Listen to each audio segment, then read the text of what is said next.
পুরো কনভারসেশনটাকে বয়ানের দিকে নিয়ে যাওয়া হচ্ছে বিকজ এই মবটা হয়েছে। না, এটা মব হয় না, এটা ফৌজদারি অপরাধ হয়েছে। না, ওই যে মানুষগুলো যে গেল ওখানে ভাঙলো মারলো সেটা মব না। যে কোনো ফৌজদারি অপরাধ কিভাবে হয়? ধরেন একটা চুরি। শাহ আলী মাজারের ট্রাস্টে 400 দোকান আছে, এই 400 দোকানের যে হাজার হাজার কোটি টাকার লুটপাট আছে, এইটার যে কমিটি বাণিজ্য, কমিটি দখল করার চেষ্টা চলছে এবং তার সাথে সরকারি দল জড়িত, সে আলাপটা কেন তুললেন না? মাহফুজের স্ট্যাটাসের মানেটা কি? মাহফুজ তো এই সরকারের অংশ ছিল, তাহলে যা যা হয়েছে সব দায়ের অংশ তার না?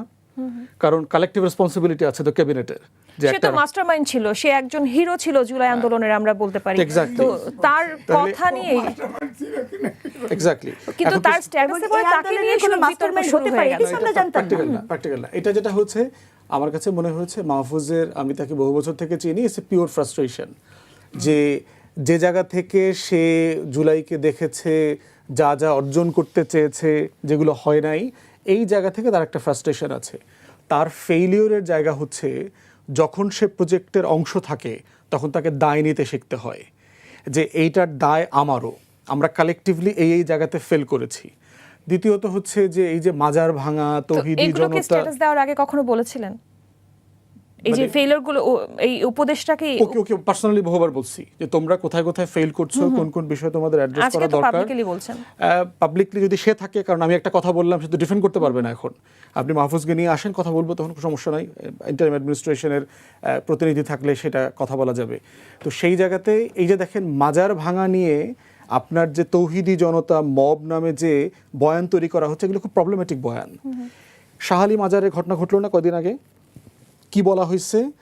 150 মতো লোক আসছে, যাদেরকে পুলিশ বলতেছে যাদেরকে দেখে শুনে জামাত শিবির মনে হয়েছে। প্রশ্ন হচ্ছে একটা ফৌজদারি অপরাধ তো, তাই না? একটা প্রপার্টি, একটা পাবলিক প্রপার্টি, প্রাইভেট প্রপার্টি যদি কেউ অ্যাটাক করে, আপনি তাকে ধরবেন, ধরে আইডেন্টিফাই করবেন, তারপর তাকে বিচারের মুখোমুখি করবেন, ফৌজদারি মামলা দিবেন, তারপরে আইডেন্টিফাই করেন কে, মানে এই যে 3 জনকে ধরছে এরা জামাত শিবির কে কোন পদে আছে, কোন জায়গার নেতা এরা।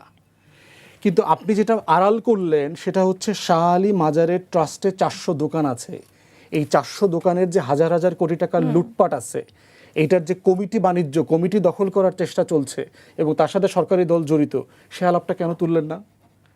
তাহলে এই যে যেটা কনভিনিয়েন্টলি বয়ানের ভিতরে ঠেলে দেওয়া যায়, আপনি সেই তর্কটাকে ফ্যাক্ট আকারে বের না করে বয়ানের ভিতর ঠেলে দিচ্ছেন, এটা খুব ডেঞ্জারাস বাংলাদেশে। ওইটাও তো মব আকারে করা উচিত না, ওটাও তো মামলা আকারে করা উচিত, তাই নয়? ফৌজদারি অপরাধ, ফৌজদারি অপরাধ। আপনি সেটা মামলা আকারে করেন, তাতে কি মব জাস্টিফাই হবে? না, জাস্টিফাইড তো হচ্ছে না, সেটাই বলছি। তো প্রশ্ন হচ্ছে এটা তো মবের না, এটা একটা ফৌজদারি অপরাধ। হ্যাঁ, তো সেটার জন্য মামলা হবে। আমরা তখন না আমি একটু বলি, এটা কি যে মানে তৌহিদি জনতা, না ওইটা অবশ্যই আপনি রাইটলি পয়েন্ট আউট করছেন, কিন্তু আমার প্রশ্নটা হচ্ছে ফুয়াদ ভাই, সেটা হচ্ছে যে আপনার এই মাঝারে এটা হচ্ছে, আপনি মামলা করতেন, ধরেন ওখানে কোনো মব না হতো, এটা মামলা হতো, পত্রিকায় রিপোর্ট আসতো, তখন আপনি কিন্তু সেই ফ্যাক্ট নিয়ে কথা বলতে পারতেন, তাই নয় কি?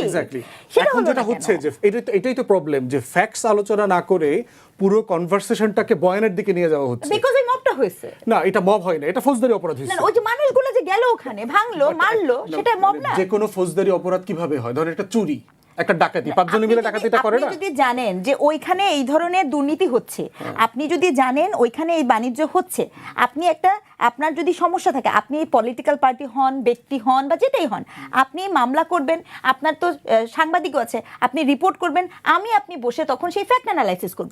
কিন্তু এখানে কি হলো, ওখানে মানুষ চলে গেল এবং সেখানে কি হলো, সেখানে খুন হলো, সেখানে মারামারি হলো, তখন কি আর না, মারামারি তো হলো, মানে কথা হচ্ছে সেখানে তো হলো, পোড়াপুরি হলো, মারামারি হলো, এখন তখন কি আর আমার পক্ষে বা কোনো মানুষ তখন কি আর ওইগুলো নিয়ে আলাপ করবে, নাকি ওই মারামারিটা নিয়ে আলাপ করবে? মারামারি নিয়ে কথা বলেন, কিন্তু প্রশ্ন হচ্ছে এখানে কে চেঞ্জ করলো? না, বয়ালটা হচ্ছে গণমাধ্যম করতেছে, যারা এজেন্ডা সেটিং করতেছে। মারামারি হলো তো এটা ডিফারেন্ট বয়াল। মারামারিটা কেন হচ্ছে? এইখানে যে মাদকের ব্যবসার নিয়ন্ত্রণ চলছে, আপনি কি মারামারিকে জাস্টিফাই করবেন? না, মারামারিটা কেন হচ্ছে? না, কেন হচ্ছে আমি আবারও বলতেছি, সেটাকে আপনি তৌহিদি জনতার দিকে দিচ্ছেন কেন? ফ্যাক্ট আকারে রাখেন যে এখানে মারামারি হচ্ছে। কেন দিচ্ছি কারণ হচ্ছে আপনি এর আগে যান, আরেকটু আগে যান, এটা তো ক্রনোলজিক্যালি হচ্ছে ভাই, এটা তো এমন না শুধু প্রত্যেকটা ঘটনা কি যেটা ক্রনোলজিক্যালি হচ্ছে, ক্রনোলজিক্যালি ভুল বয়ান দেয়া হচ্ছে। তাহলে ক্রনোলজিক্যালি ভুল বয়ান দেওয়ার কথা হচ্ছে যে ক্রনোলজিক্যালি কেউ কেন কোন পার্টি কেউ কেন আগে মামলাটা করছে না, তখন পার্টি তো মামলা করবে না, না, রাষ্ট্র করবে। রাষ্ট্র কি যে করবে? রাষ্ট্রই তো করবে, মাঝারের এটা against এ দায়িত্বটা মামলা কার? করবে? না না না, এখানে যদি মাদকের ব্যবসা হয় এটা ডিল করবে কে? অবশ্যই মাদকের রাষ্ট্র করবে না, ব্যবসা, পুলিশ ডিল অবশ্যই, করবে না? 100%, Right. 100%। তাহলে মানে কিন্তু- মামলাটা না করে হ্যাঁ।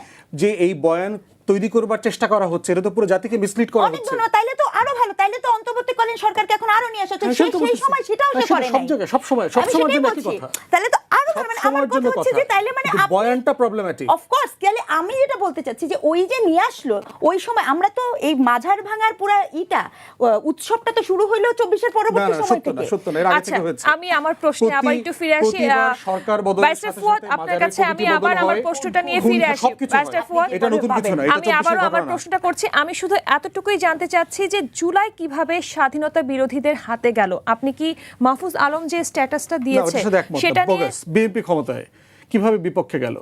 জুলাইয়ের সবচেয়ে বড় বেনিফিশিয়ারি হচ্ছে বিএনপি। ইলেকশন হয়েছে, ইলেকশনে বিএনপি ল্যান্ডস্লাইড নিয়ে ক্ষমতায় আসছে। জুলাই ক্ষমতায় তাহলে গেল- কার হাতে এখন? জুলাই জনগণের হাতে, জুলাই আমার আপনার হাতে, সিগন্যাল তাহলে মাহফুজ আলম কিভাবে এই ধরনের কথা বললেন? বলতেই পারে, তার ওপিনিয়ন আপনি থাকবে তো না। বলেছেন যে তার সাথে আপনার কথা হয়, সে যে স্ট্যাটাসটা opinion- দিয়েছে তারপরে কি তার সাথে আপনার কখনো কথা হয়েছে যে সে এরপরে কেন কথা এই হয়নি, স্ট্যাটাসটা স্ট্যাটাসের দিয়েছে? পরে কথা হয়নি, বাট এটা তার পার্সোনাল ওপিনিয়ন, তার অবজারভেশন থাকবে।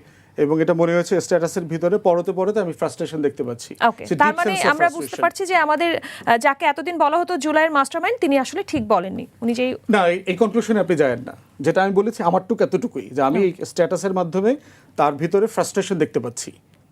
ওকে, আপনি মাস্টারমাইন্ডের সাথে একমত নন? তার স্ট্যাটাসের সাথে